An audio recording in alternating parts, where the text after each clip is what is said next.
바보라는 말을 들으면 그 인생은 성공한 것입니다. 그리고 인생의 승리는 사랑하는 자에게 있습니다. 평생 바보 의사 소리를 들었을 정도로 희생하는 삶을 살다 간 의사가 있다. 의술이 아닌 인술을 펼친 것으로 유명한 장기려 박사가 그 주인공이다.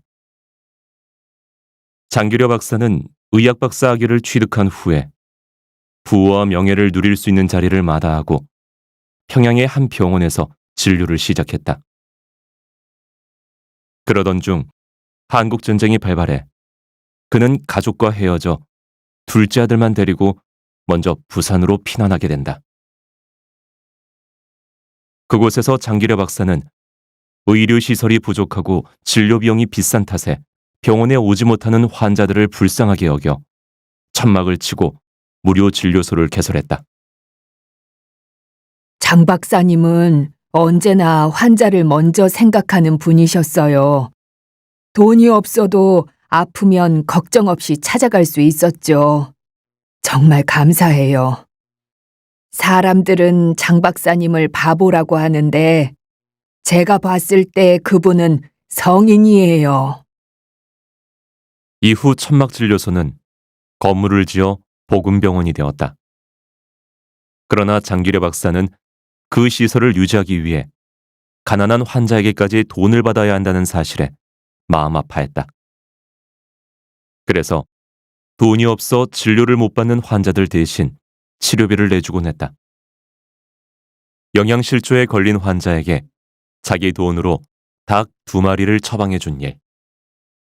돈이 없는 환자를 위해 도망가라고 몰래 뒷문을 열어준 일은 유명한 일화이다.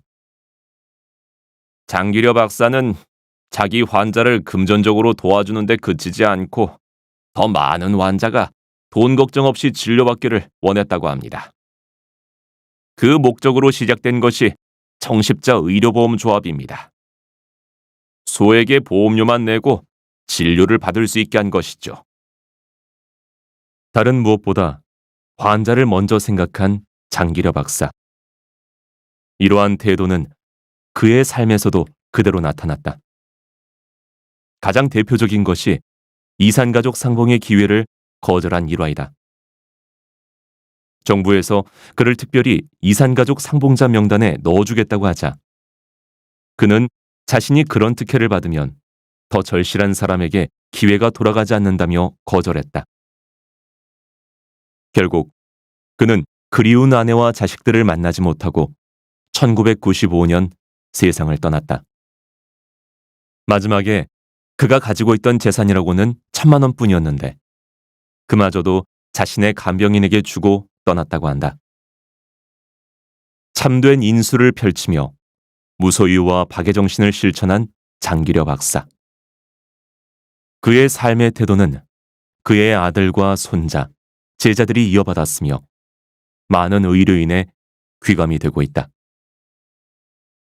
한 저명 인사의 말처럼 그의 삶과 정신은 흉내만 내도 좋을 것이다.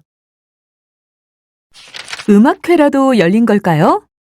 아름다운 선율이 마을 곳곳에 울려 퍼지고 있네요. 바로 여기는 선한 영향력을 실천하고 있는 꿈나무 음악학교입니다. 오늘은 꿈나무 음악학교의 설립자 이효성 선생님을 만나보겠습니다. 선생님, 안녕하세요. 네, 안녕하십니까. 아이들의 연주가 정말 수준급인데요.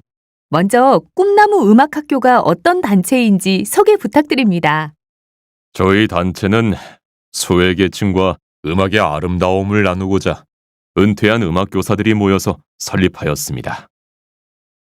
음악 교육을 받기 어려운 상황에 있는 아이들에게 무료로 음악을 가르치고 아이들과 자원봉사자들이 함께 자선음악회를 열어 수익금을 지역의 소외된 이웃을 위해 기부하는 일종의 재능기부 형식으로 운영되고 있습니다. 네, 그럼 이 일을 하게 된 계기가 있으신가요? 우리는 꿈은 이루어진다라며 아이들에게 꿈과 희망을 품으라고 이야기합니다. 하지만 과연 우리 사회가 아이들이 꿈을 이룰 수 있는 세상인가라는 질문에 대한 답은 회의적입니다. 최근 통계청 자료에 의하면 국내 빈곤 아동은 약 17만 명에 달한다고 합니다. 조선 가정의 수도 계속 증가해 2035년에는 35만 가구에 이를 거라는 전망이고요. 정부에서 기초생활보장제도 등을 통해 경제적 지원을 하고 있지만 아이들이 마음껏 꿈을 펼칠 수 있는 여건을 만들기에는 역부족입니다. 이와 같은 상황에서 아이들을 위해 무슨 일을 할 수 있을까 고민하다가 제가 가진 재능을 나누기로 마음먹었습니다. 처음 학교를 설립한다고 했을 때는 이런 노력이 과연 아이들에게 도움이 될지 의구심을 품는 사람도 있었습니다. 하지만 전 이곳에서 음악을 배우며 표정이 밝아진 아이들을 많이 보았습니다. 그 아이들은 학교 생활에도 자신감을 느끼게 되고 성적도 향상되었습니다. 지역사회가 소외된 아이들에게 더 많은 관심을 가지고 다 함께 어울려 살려는 노력을 기울인다면 아이들도 꿈과 희망을 품고 소속감과 안정감을 느끼게 될 것입니다. 아이들을 향한 따뜻한 관심과 애정이 사회에 변화를 가져올 수 있다고 믿습니다. 네. 요즘 재능 기부 사례가 언론에 많이 소개되고 있죠. 하지만 기부에 동참하고는 싶어도 재능이 부족하다며 주저하시는 분들이 계시는데요. 이런 분들께 어떤 말씀을 해주고 싶으신가요? 꼭 전문가 수준의 재능을 가진 사람만이 재능 기부를 할 수 있는 것은 아닙니다. 나누고자 하는 의지와 사명감, 그리고 꾸준함만 있으면 누구나 할 수 있죠. 또 재능 기부를 베풀기만 하는 것으로 보는 분들도 계신데 실제로 저희 단체에서 활동하는 분들은 얻는 게 훨씬 더 많다고 입을 모아 이야기합니다. 은퇴 후 우울증에 시달리다가 자원봉사를 하면서 치유된 사례도 많고요. 우리의 작은 관심이 여러분 자신의 삶과 세상을 바꿀 수 있습니다. 바라건대 모두가 행복해지는 세상을 만들어가는 일에 더 많은 분이 동참했으면 좋겠습니다.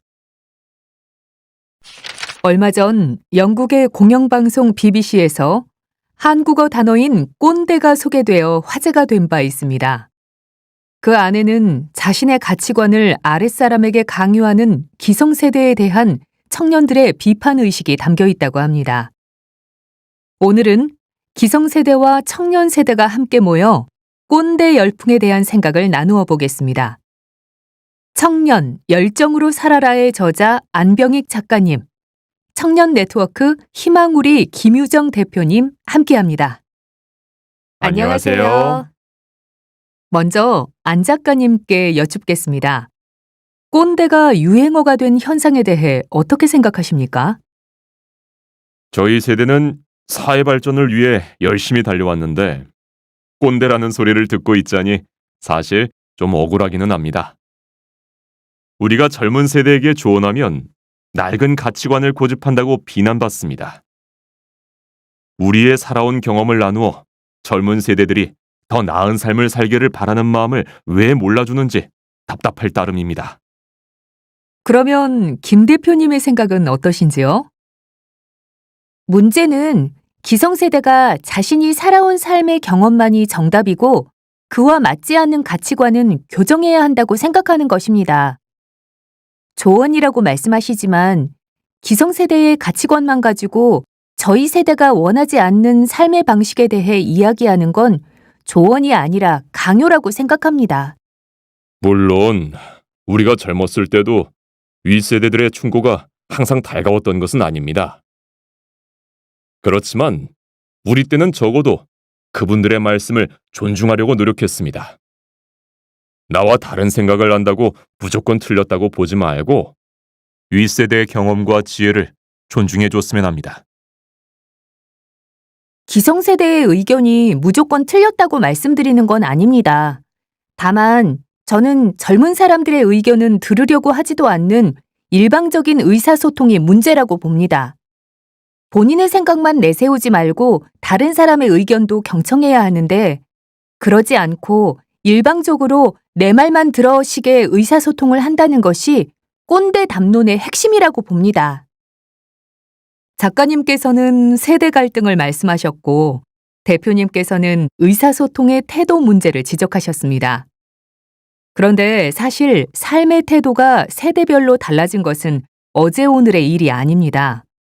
꼰대라는 단어 자체도 1960년대부터 쓰이던 말이고요. 그런데 요즘 젊은 세대의 가치관은 어떻게 다르기에 2010년대부터 이 단어가 이렇게나 널리 쓰이게 되었을까요? 여러분은 청년이란 단어를 들으면 무엇이 떠오르십니까?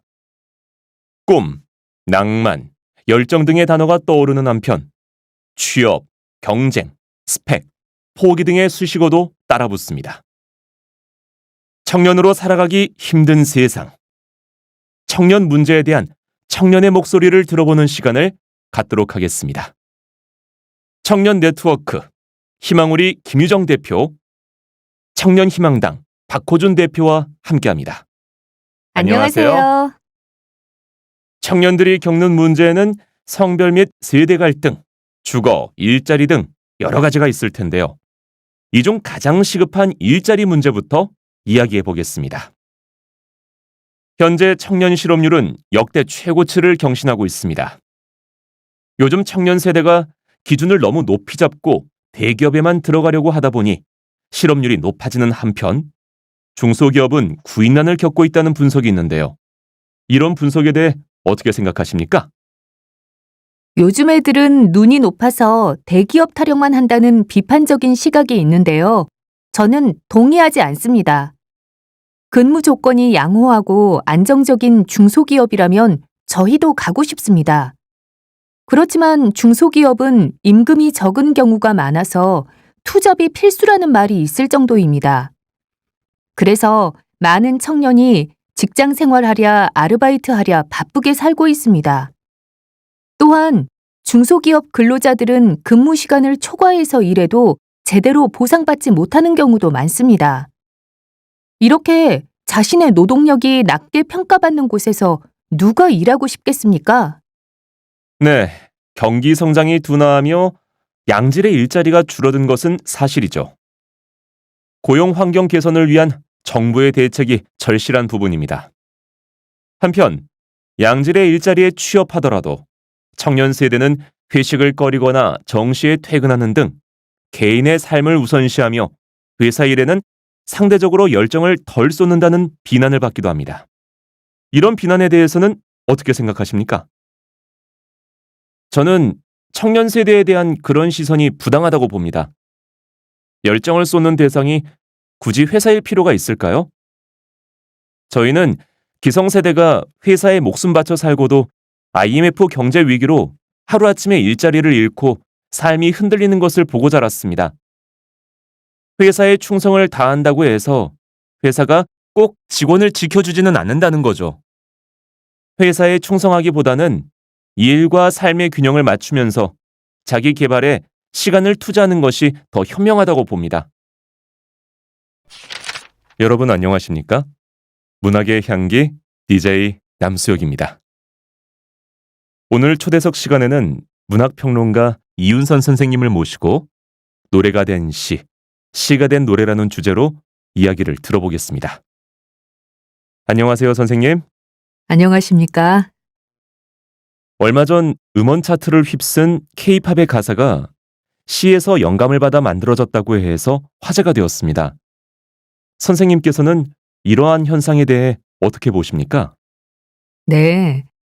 시에서 영감을 받아 작사를 하는 것은 매우 자연스러운 현상이라고 봅니다. 사실 시와 노래는 원래 하나였습니다.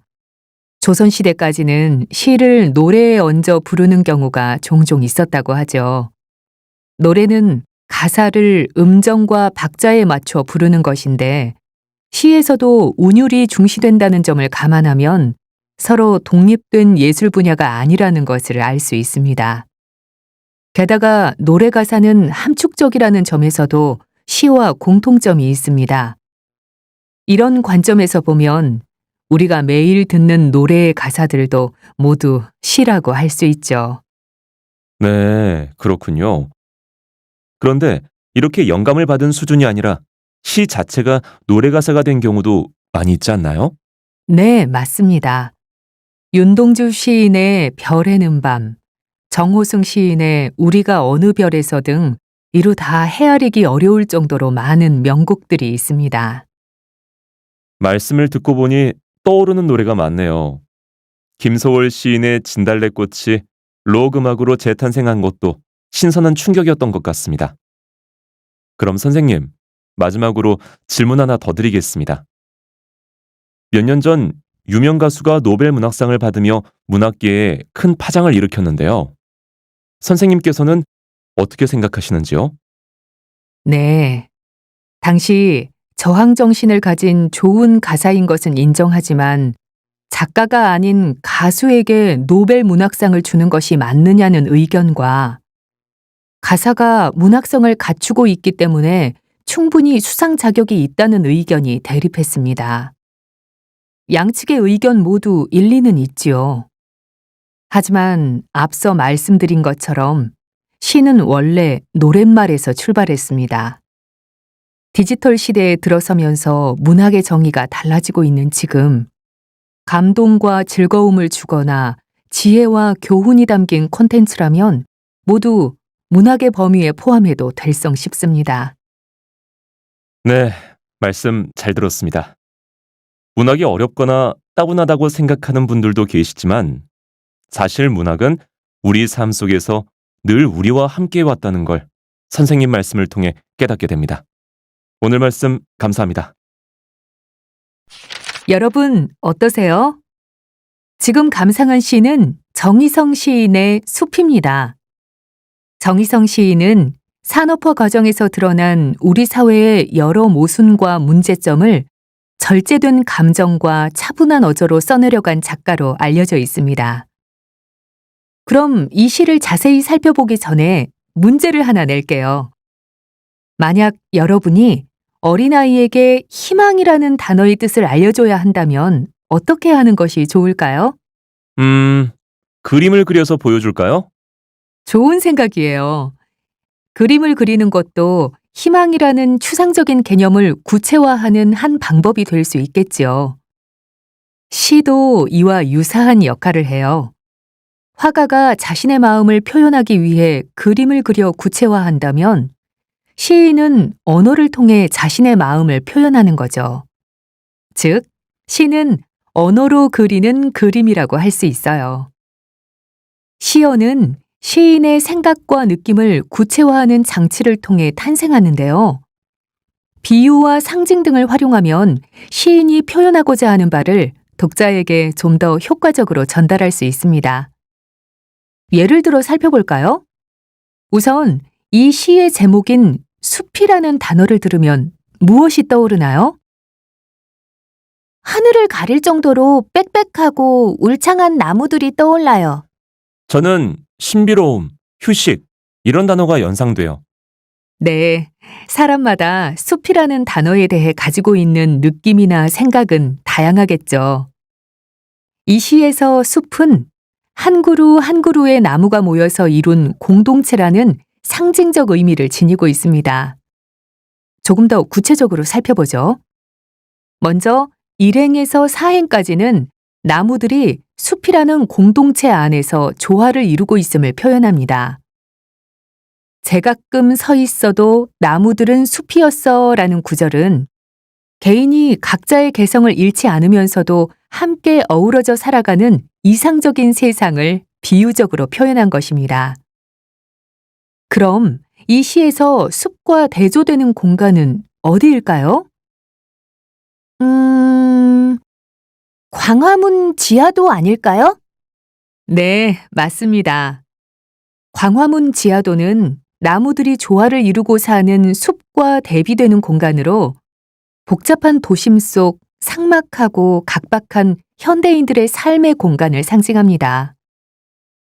5행에서 7행까지는 숲을 이루며 조화롭게 살아가는 나무들과 숲을 이루지 못하는 사람들의 모습을 대조적으로 그리고 있습니다. 8행부터 11행까지는 앞부분과 비슷한 구조인데 실행의 그들을 그대와 나로 바꾸어 서로 소통하지 못하고 외롭게 살아가는 우리의 모습에 대한 성찰적, 비판적 태도를 드러냅니다. 아, 동일한 구조를 반복해서 화자의 의도를 강조하는 거군요. 그렇죠. 반복법은 화자의 메시지를 강조할 뿐 아니라 시의 운율을 형성하기도 해요. 지금까지의 내용을 정리하자면 이 시는 숲과 인간 사회의 대비를 통해 단절되고 고립된 삶을 살아가는 현대인의 모습을 그리면서 나무들이 모여 숲을 이루듯 우리도 서로 교감을 나누고 조화를 이루며 살았으면 하는 소망을 드러내고 있습니다. 저는 이 시를 읽고 있노라면 주변의 이웃에게 먼저 손을 내밀지 않았던 저 자신이 부끄러워지기도 하는데요. 여러분은 이 시를 읽고 난 후에 어떤 생각과 느낌이 들었는지 감상을 자유롭게 이야기해 볼까요? 여러분은 일상생활에서 차별을 당하거나 목격한 적이 있습니까? 이 질문에 자신있게 아니요라고 대답할 수 있을까요? 혹시 그런 경험이 바로 떠오르지 않는다면 다시 한번 주변을 잘 둘러보시기 바랍니다. 여러분 본인이 아니더라도 여러분의 가족, 친구, 동료, 이웃은 차별을 경험하고 있을 수도 있습니다. 예를 들어 여러분에게는 아무렇지도 않은 계단이 걷기 힘든 노인이나 휠체어를 탄 장애인에게는 불편함으로 다가올 것입니다. 그분들에게는 건물 입구에 경사로가 없는 것 자체가 차별로 느껴질 수 있습니다. 우리가 인식하지 못하는 곳에 차별은 늘 존재하는 것이죠. 그렇다면 한국 사회에서 가장 심각하다고 여겨지는 차별은 무엇일까요? LEI 사회여론연구소에서 성인 1000명을 대상으로 이에 대한 시민들의 인식을 조사했습니다. 그 결과 빈부차별이 32.6%로 1위를 차지했습니다. 그 뒤를 이어 정규직과 비정규직 차별이 15.8%, 지역차별이 14.7%, 성차별이 11.4%로 나타났습니다. 학력차별, 외국인 노동자 차별, 성소수자 차별이라는 응답도 각각 5.5%, 3%, 2.7%로 나타났습니다. 다시 말해 소득이 낮고 지방에 사는 비정규직 여성은 차별을 받을 가능성이 크다는 것이죠. 그리고 이 차별은 소득이 높고 서울에 사는 정규직 남성은 미처 인식하지 못할 확률이 높다고 정리할 수 있습니다. 그럼 어떻게 하면 이런 차별을 조금이라도 줄일 수 있을까요? 앞에서 예로 든 경사로의 경우 한국에는 일정 규모 이상의 건물에 경사로를 설치하도록 하는 법이 마련되어 있습니다. 그런데 법이 있다고 해도 국민 개개인이 그 인식을 바꾸지 않으면 차별을 해소하기 어렵습니다. 장애인 편의시설이 늘어나면 이른바 비장애인에게 불편한 점이 생길 수도 있겠지요. 그러나 나와 다른 누군가는 지금도 내가 모르는 불편과 차별을 겪고 있다는 인식을 갖는다면 차별 문제를 완화할 수 있을 것입니다. 얼마 전 한국 여성이라면 누구나 한 번쯤 겪어봤을 법한 다양한 성차별 문제를 다룬 영화가 개봉되어 큰 반향을 일으켰죠. 여성의 이야기를 그린 영화지만 남성들도 이 영화를 많이 봤다고 합니다. 영화의 메시지에 공감한다는 의견이 있는 한편 동의할 수 없다는 의견도 많아서 논란이 되었는데요. 오늘은 패널분들을 모시고 한국 사회의 성차별에 대한 의견을 들어보도록 하겠습니다. 안녕하세요. 저는 서울에 사는 대학생 이지민입니다.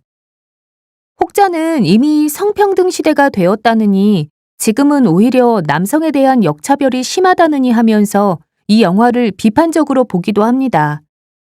하지만 저는 이런 의견에 반대하는 입장입니다.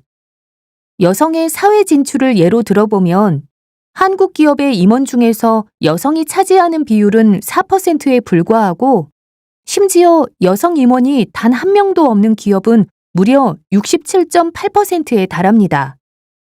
고용률 역시 남성이 75.7%인데 반해 여성은 57.8%에 불과합니다. 출산과 육아에 대한 정부의 지원이 미흡할 뿐만 아니라 여성은 남성보다 업무 능력이 떨어진다든지 결혼하면 업무에 소홀해진다든지 하는 편견이 아직도 존재하기 때문이죠. 여성에게도 동등한 기회를 주는 정책적 배려와 인식의 전환이야말로 이 시점에서 가장 필요한 것이 아닐까요? 네, 한국 사회에는 여전히 성차별이 존재하며 이를 극복하기 위해 제도적인 장치를 마련하고 편견을 없애야 한다는 말씀이시군요. 다른 분 의견도 들어보겠습니다. 안녕하세요. 저는 인천에 사는 40대 직장인 최시우입니다.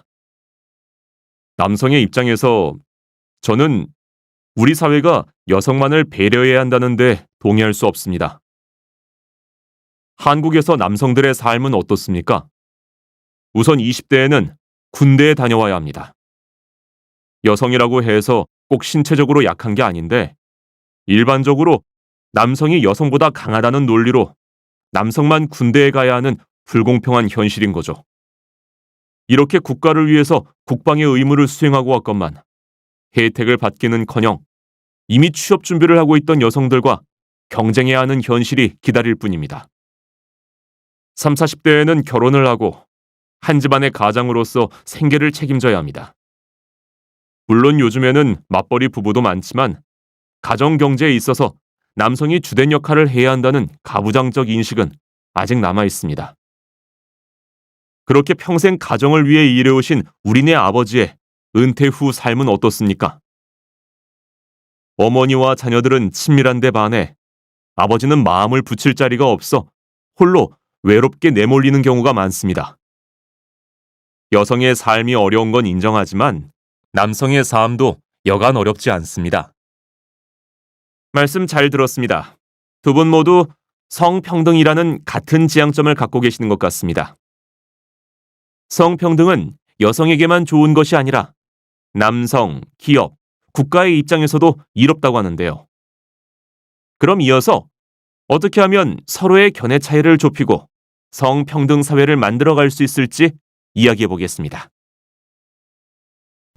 최근 OECD에서 발표한 삶의 질 보고서에 따르면 한국은 소득 수준이 꾸준히 높아지고 있고 고등교육을 받은 인구의 비율이나 사회 안전 영역에 포함되는 여러 가지 객관적인 지표들도 상당히 개선되고 있는 것으로 나타났습니다. 그런데 여기에서 주목할 점은 삶의 만족도 관련 항목에서 여전히 점수가 낮다는 것입니다. 이는 행복하지 않다고 느끼는 한국인이 많다는 것을 의미합니다. 이런 결과에 대해 어떻게 생각하시는지 패널 분들을 모시고 이야기해 보도록 하겠습니다. 저는 한국인의 삶의 만족도가 낮은 원인이 일하는 환경과 직접적으로 관련되어 있다고 봅니다. 근무 환경이 개선되고 있다고는 하지만 제가 보기에 한국은 여전히 근무 시간이 긴 편에 속합니다. 한국 노동자들은 OECD 평균 대비 200시간 정도를 더 일한다는 통계도 발표되었죠. 그리고 이런 장시간 노동을 이끄는 건 저임금입니다. 먹고 살기도 힘든데 삶의 질이 높을 수 있을까요? 저도 비슷한 생각입니다. 특히 삶의 여유 측면에서 정규직과 비정규직 간의 차이가 큰 것도 문제라고 봅니다. 근무 시간도 줄고 직원 복지 혜택도 많아졌다고는 하지만 모든 노동자들이 혜택을 누리고 있지는 못합니다. 비정규직 근로자들은 복지는 고사하고 언제 직장을 잃을지 모르는 불안감에 시달리고 있어 삶의 만족도가 낮을 수밖에 없죠. 저는 좀 다른 관점에서 보고자 합니다. 한국인은 경쟁이 당연한 것처럼 여겨지는 사회에서 태어나 평생 비교와 경쟁을 벗어날 수 없습니다.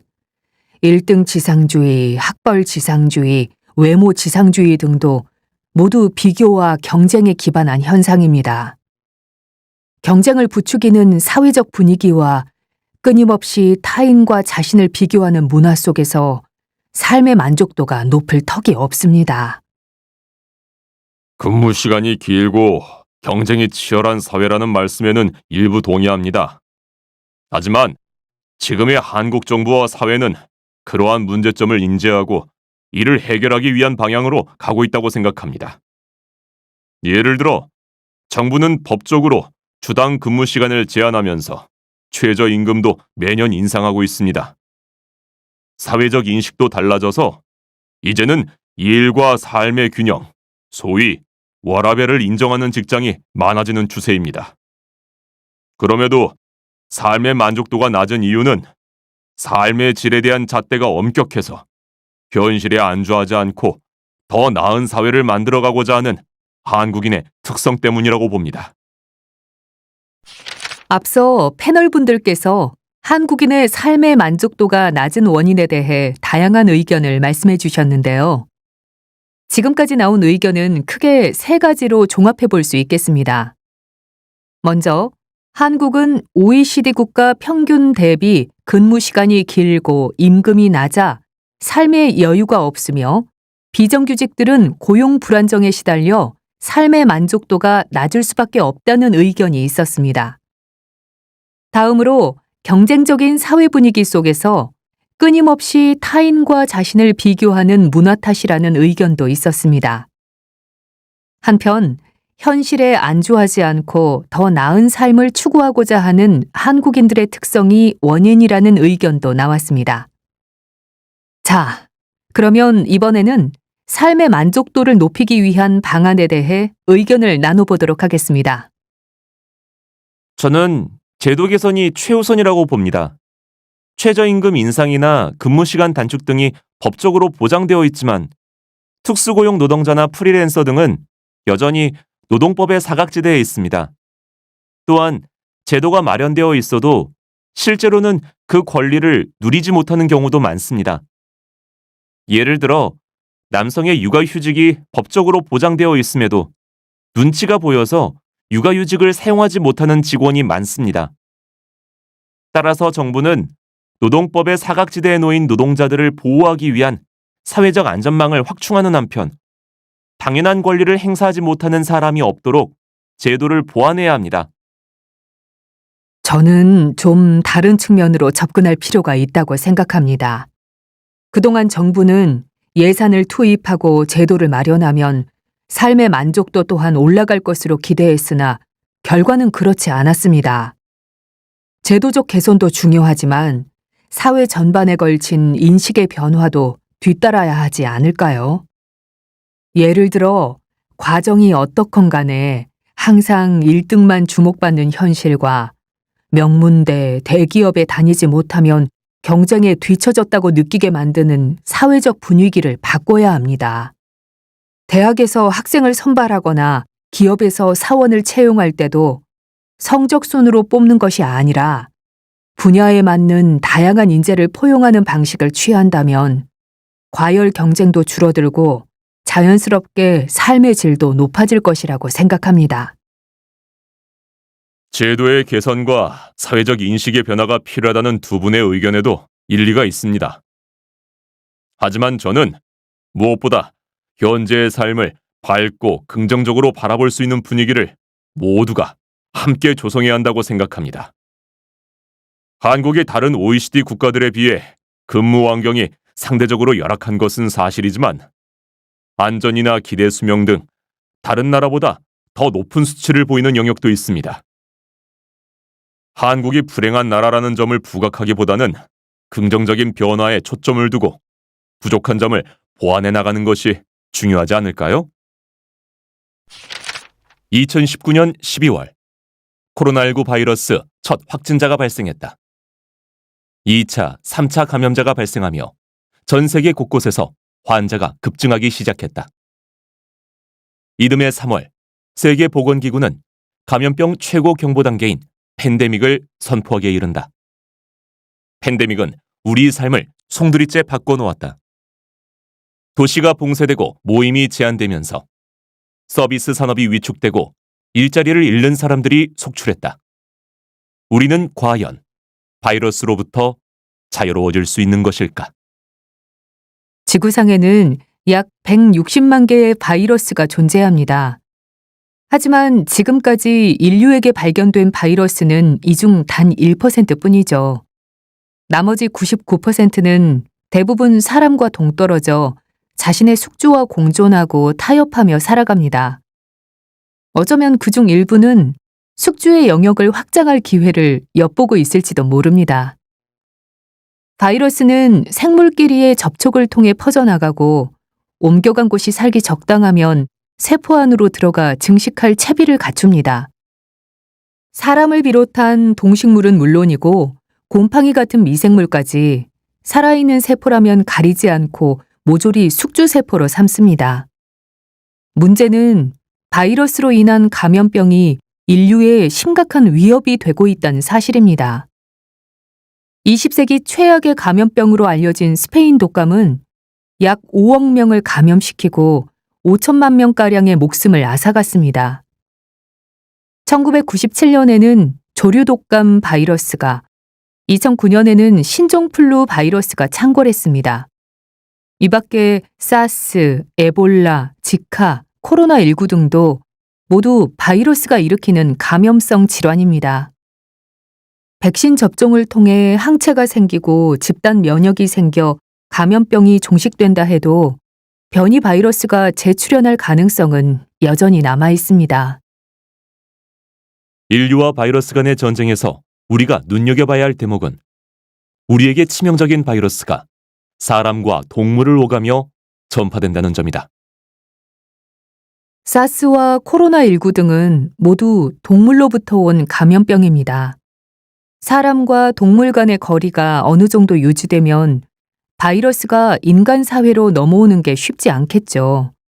그러나 사람이 가축을 기르고 농작물을 심기 위해 야생동물의 서식지를 파괴하면서 동물과의 접촉이 늘어 동물 바이러스가 인간에게로 전이될 가능성도 커졌습니다.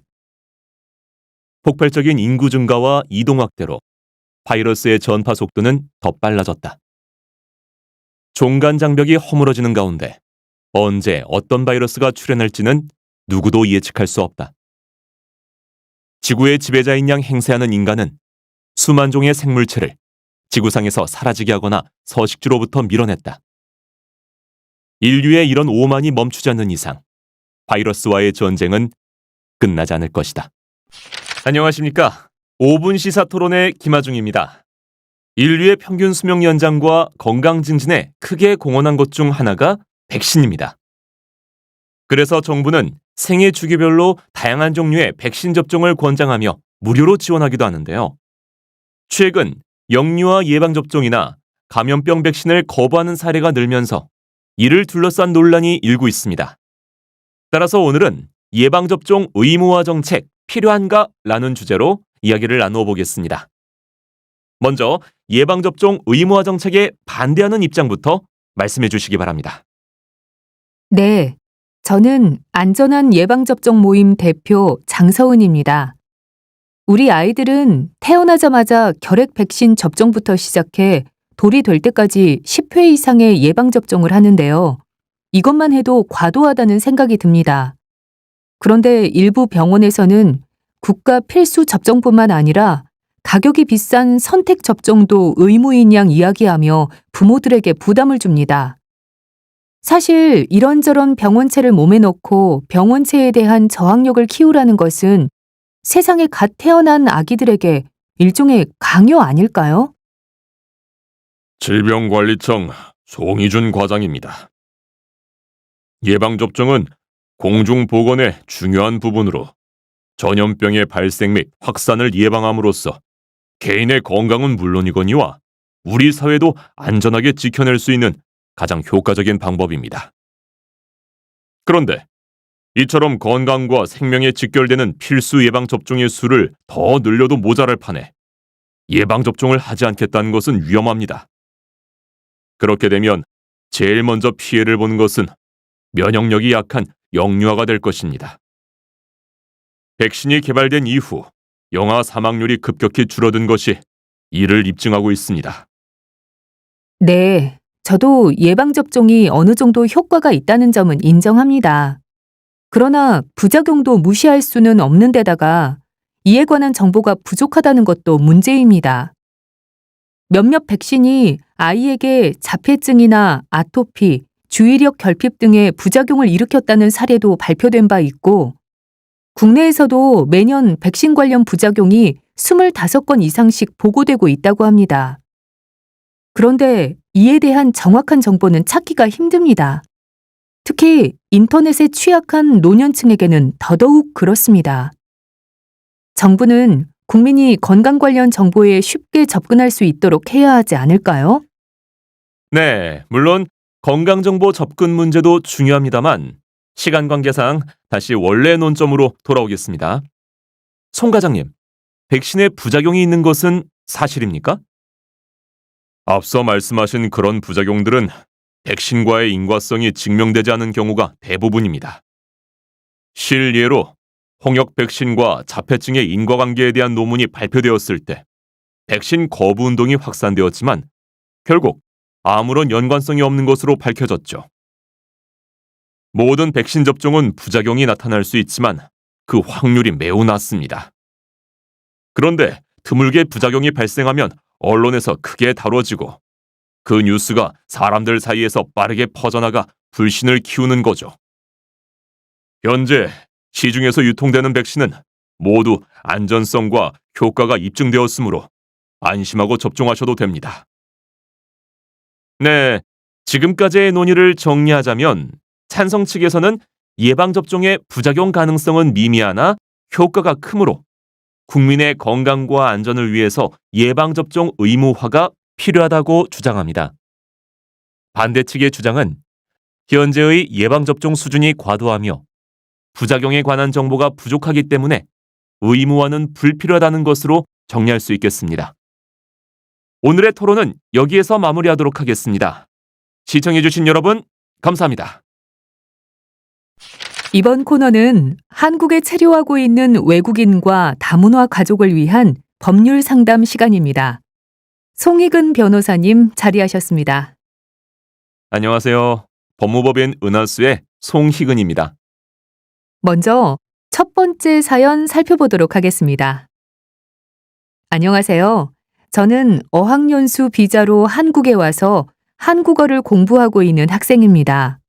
갑자기 집안 사정이 어려워져서 영어 개인 과외 아르바이트를 하려고 하는데요. 아르바이트가 가능한지 궁금합니다. 변호사님, 어학연수생의 아르바이트가 허용되고 있나요? 어학연수 비자는 학업을 목적으로 부여되는 체류 자격이므로 원칙적으로는 취업이 금지됩니다. 그렇지만 다음과 같은 요건을 갖춘 경우에 한해 주당 최대 25시간까지의 시간제 취업을 허용하고 있습니다. 우선 입국한 날로부터 6개월이 지나야 합니다. 그리고 일정 수준의 한국어 능력을 보유해야 하며 학교 담당자의 확인도 필요합니다. 단, 의뢰인의 경우 영어 개인 과외를 계획하고 있다고 하셨는데요. 개인 과외 교습 행위는 엄격히 제한하고 있으니 주의하시기 바랍니다. 아, 개인 과외 교습은 허용되지 않는군요. 정말 중요한 정보네요. 그럼 다음 사연 보겠습니다. 안녕하세요. 저는 현재 한국 프로축구팀에 소속된 브라질 국적의 선수입니다. 한국 생활 2년 차인데요. 저 같은 운동선수는 한국에 5년 이상 거주하지 않아도 귀화할 수 있다고 들었습니다. 자세한 귀화 요건과 귀화할 경우 브라질 국적을 포기해야 하는지가 궁금합니다. 의뢰인께서는 특정 자격을 갖춘 사람에 한해 국적 취득 요건을 완화해주는 제도인 특별 귀화의 경우를 말씀하신 것 같습니다. 특별 귀화의 자격 요건으로는 몇 가지가 있는데요. 과학, 경제, 문화, 체육 등 특정 분야에서 매우 우수한 능력을 보유하여 대한민국의 국익에 기여할 것으로 인정되는 사람도 그중 하나입니다. 이에 해당할 경우 국적심의위원회의 심의를 거쳐 특별 귀화 허가를 받으면 5년 이상 거주하지 않아도 국적 취득이 가능합니다. 또한 이 경우 대한민국에서 외국 국적을 행사하지 않겠다는 서약을 하면 대한민국 국적과 외국 국적을 함께 보유하는 복수 국적을 유지할 수도 있습니다. 안녕하십니까? LEI 토론대회 결승 진행을 맡은 박승현입니다. 오늘의 논제는 기본소득제를 도입하여야 하는가입니다. 기본소득제는 최소한의 인간적인 삶을 보장하기 위해서 국가가 국민에게 정기적으로 돈을 지급하는 제도로 최근 사회 각 분야에서 많은 논의가 이루어지고 있습니다. 먼저 찬성 측의 입론으로 시작하고 이어 반대 측의 교차 신문이 있겠습니다. 저희 찬성 측은 정부에서 기본소득제 도입을 적극적으로 검토할 필요가 있다고 생각합니다. 기본소득제가 필요한 가장 큰 이유는 이 제도가 앞으로 닥쳐올 대량 실업 문제에 대한 해답이 될 수 있기 때문입니다. 한 조사에 따르면 향후 10년 안에 전체 일자리의 25% 이상이 사라진다고 합니다. 현재도 일자리를 찾지 못해 생계 유지가 힘든 계층은 늘어나는 반면 특정 계층은 더 많은 부를 누리는 소득 양극화 현상이 날로 심화되고 있습니다. 기본소득제를 도입하면 일자리 감소에 따른 문제들은 물론 소득 양극화도 해소할 수 있을 것입니다. 기술의 진화로 기존의 일자리가 일부 사라질 것이라는 주장에는 동의합니다. 그런데 일자리가 감소하는 분야도 있지만 IT나 복지 관련 분야 등에서는 오히려 새로운 일자리가 창출될 것이라는 전망에 대해 들어보셨습니까? 네, 알고 있습니다. 하지만 모든 노동자가 새로운 업종으로 전환할 수 있는 것도 아니고 전환한다 손 치더라도 새로운 업무에 맞는 교육기관이 필요합니다. 소득 공백기에도 기본적인 생활을 영위하기 위해서는 기본소득이 절실합니다. 네, 이번에는 반대 측 입론을 듣고 이어서 찬성 측의 교차 신문이 있겠습니다. 저희는 다음과 같은 두 가지 이유로 기본소득제 도입에 반대합니다. 우선 기본소득제의 가장 큰 문제점은 재원 마련입니다. 현 시점에서 기본소득제를 도입하면 증세가 불가피하며 국가의 빚도 늘어나 미래 세대에 엄청난 부담을 안겨주게 될 것입니다. 두 번째 이유는 근무 의욕 저하입니다. 모든 국민에게 조건 없이 지원금이 지급된다면 누가 열심히 일하려고 하겠습니까? 결국 생산성이 감소하고 필요한 인력을 확보하지 못해 국가 경쟁력이 약화될 것입니다. 반대 측에서는 기본소득제를 도입하면 근무 의욕이 저하된다고 하셨는데 어떤 근거로 그렇게 주장하시는지 궁금합니다. 기본소득제 도입에 따른 근무 의욕의 감소는 이미 여러 연구에서 확인된 바 있습니다. 1970년대에 미국 정부가 가정의 소득이 최저 생계비에 못 미치는 경우 그 차액을 지급해주는 시범 사업을 진행한 결과 지역에 따라 노동시간이 3에서 8%까지 줄어든 것으로 나타났습니다. 이번에는 양측의 반론이 있겠습니다. 반대측부터 반론을 시작해 주시기 바랍니다. 찬성 측에서는 기본소득제가 일자리 감소에 따른 문제와 소득 양극화를 해소할 수 있다는 취지로 말씀하셨는데 이 제도의 도입이 과연 근본적인 해결책이 되는지는 의문입니다.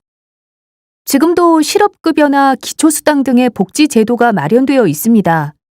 그런데 이러한 선별적 복지 대신 누구에게나 돈을 지급하는 보편적 복지를 제공하면 오히려 양극화 현상이 더 심해지지 않을까요?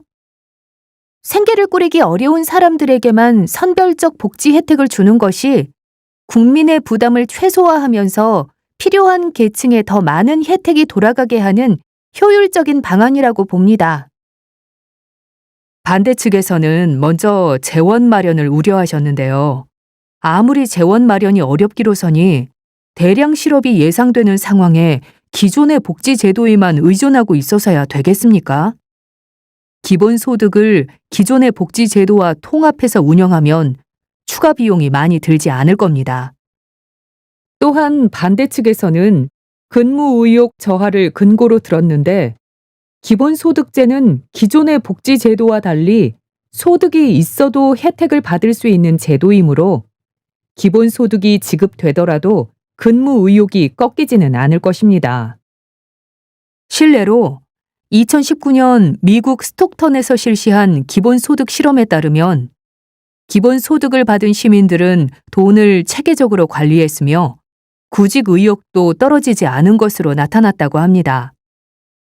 기본소득 제도야말로 인간의 기본적인 권리를 보장하고 삶의 질을 개선할 수 있는 현실적인 방안입니다. 내외 귀빈 여러분, 안녕하십니까? 먼저 LEI 지속가능한 발전 시민 포럼의 개최를 축하드리며 초대해 주신 LEI 재단에 감사드립니다. 여러분, 현대인이 하루에 소비하는 에너지가 얼마나 되는지 아십니까? 음식 섭취뿐 아니라 자동차, 컴퓨터, 에어컨 등의 사용으로 우리가 소비하는 에너지를 모두 합하면 1인당 하루 에너지 소비량이 약 23만 킬로칼로리에 달한다고 합니다. 이는 수렵과 채집으로 살아가던 1만 년 전의 인류가 소비했던 에너지보다 60배쯤 늘어난 수치죠. 문제는 인류가 이런 풍요와 편의를 누리기 위해 지구를 자연 그대로 두지 않고 멋대로 변형하며 함부로 대했다는 것입니다. 그 결과 우리는 지구촌 곳곳에서 그 대가를 톡톡히 치르고 있습니다. 생태계의 60% 정도가 이미 파괴되었으며 최근 100년 동안 400종 이상의 척추동물이 멸종했습니다.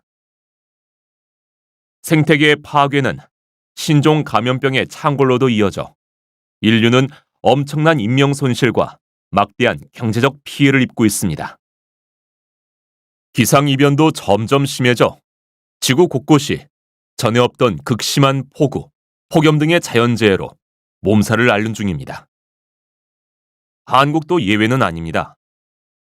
지난 100년간 한국의 온도는 1.8도나 상승했습니다. 이대로 가다가는 2090년에 서울의 평균 온도가 4.7도 상승하여 벚꽃 개화 시기가 현재보다 11.2일 빨라지고 사과 재배에 적합한 지역은 한반도에서 사라질 것이라고 합니다. 그뿐만이 아닙니다. 기아에 허덕이는 인구가 증가하고 있는 가운데 온실 효과로 인해 곡물 생산량과 생물의 다양성이 과거에 비해 크게 감소했습니다. 해양수산물 역시 25% 정도가 이미 남획된 상태입니다. 전문가들의 분석에 따르면 지금의 추세가 계속될 경우 도시 인구의 31.6%가 빈민이 될 것이고 아동의 4분의 1은 영양 부족에 시달릴 것이라고 합니다. 또한 깨끗한 수자원의 확보도 문제입니다. 인구가 늘어나면서 물에 대한 수요는 급격히 증가하고 있는 반면 기후변화, 도시화, 물의 오남용 등으로 인해 안전한 수자원 확보는 위협받고 있습니다. 현재도 20억 명이 넘는 인구가 물 부족에 시달리고 있는데 하루빨리 이를 해결하지 않으면 상황은 더 심각해질 것입니다. 여러분, 이렇게 신음하고 있는 지구에서 과연 우리 아이들의 미래가 있을까요? 과거의 우리에게 발전이란 양적 성장을 의미했습니다. 그러다 보니 환경을 포함한 질적 발전은 등한시되곤 했죠. 그러나 진정한 의미의 발전이란 현재의 세대가 풍요를 누리면서도 미래 세대 역시 보존된 환경 속에서 발전을 지속할 수 있는 것입니다. 우리는 더 이상 지체할 시간이 없습니다. 여러분의 노력 없이는 우리 아이들에게 풍요롭고 아름다운 지구를 물려줄 수 없습니다. 지속 가능한 발전을 위해 여러분 모두 힘써 주십사. 다시 한번 부탁드립니다. 감사합니다. 네, 박명수 이사장님의 기조연설 잘 들었습니다. 그럼 지금부터 본격적으로 각 분야의 전문가와 시민분들을 모시고 서울시의 지속 가능한 발전을 위해 어떤 노력이 필요할지 함께 논의해 보겠습니다. 먼저 한국대체에너지연구소의 김민주 소장님 의견부터 들어보겠습니다. 네. 저는 신재생 에너지의 확대가 지속 가능한 발전의 핵심이라고 봅니다. 기후 변화에 대응하기 위해서는 신재생 에너지의 확대가 최선의 해결책입니다. 하지만 신재생 에너지가 기존의 에너지를 대체하려면 전력 기반 시설의 구축이 우선되어야 하는데요. 기존의 풍력 발전 단지, 태양광 발전 단지 등을 연계하여 전기를 소비자에게 전달하는 대규모 전력망을 설치하는 것이 하나의 예가 될 수 있겠습니다. 네, 말씀 감사합니다. 그렇지만 새로운 시설을 구축하기 위해서는 막대한 비용이 들어갈 텐데요. 이 부분에 대해서는 어떻게 생각하십니까? 정부가 전기요금을 인상해서 신재생 에너지 공급에 필요한 비용을 충당할 필요가 있다고 생각합니다. 물론 시민들의 반발이 있을 수 있겠죠. 하지만 지금 상태로 가다가는 후손들에게 이상기후와 자연재해로 고통받는 미래만을 물려주게 될 것입니다. 정부가 아무리 노력해봤자 시민들의 인식이 바뀌지 않는다면 변화는 이루어질 수 없습니다. 지속 가능한 미래를 위해서는 기꺼이 그 비용을 부담하고 새로운 에너지 소비 환경에 적응해 나가는 노력이 우리 모두에게 필요합니다. 네, 감사합니다. 다음은 한국식품경제연구소 박연우 박사님 말씀 들어보겠습니다. 김 소장님이 말씀하신 지속 가능한 발전을 위해서는 온실가스 감축 역시 필수적입니다. 저는 온실가스 감축을 위한 방안으로 푸드 마일리지 감소를 제안합니다. 푸드 마일리지요? 좀 생소한 용어인데요. 먼저 개념을 좀 설명해 주시겠습니까? 네. 푸드 마일리지는 먹거리가 생산지에서 출발해 식탁에 오르기까지 그 과정에서 발생하는 환경 부담의 정도를 나타내는 개념입니다. 푸드 마일리지는 식품이 이동한 거리에 운반한 식품의 무게를 곱해 계산하는데요. 쉽게 말해서 푸드 마일리지가 높을수록 먼 지역에서 생산된 식품을 소비한다는 것을 의미합니다. 이것이 문제가 되는 이유는 크게 두 가지로 볼 수 있습니다. 먼저, 식품을 운반하는 운송수단들은 보통 화석연료를 사용한다는 점입니다. 먼 거리를 이동하게 되면 그만큼 많은 연료를 소비하니 온실가스 배출량도 늘어나는 거죠. 또한 식품을 장시간 신선한 상태로 유지하려면 방부제나 살충제와 같은 화학약품의 사용량도 증가하게 되는데요. 이 역시 인체의 건강뿐 아니라 환경에도 많은 부담을 줍니다. 그렇군요. 박사님, 그럼 푸드 마일리지를 줄일 수 있는 구체적인 방안은 무엇입니까?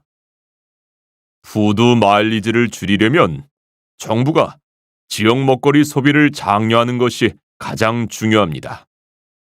우선 살충제 허용 기준을 강화하여 기준치를 초과하는 식품의 수입을 규제해야 합니다. 다음으로 소비자와 생산자 간의 직거래를 활성화하여 우리 농산물의 가격 경쟁력을 키워야 합니다.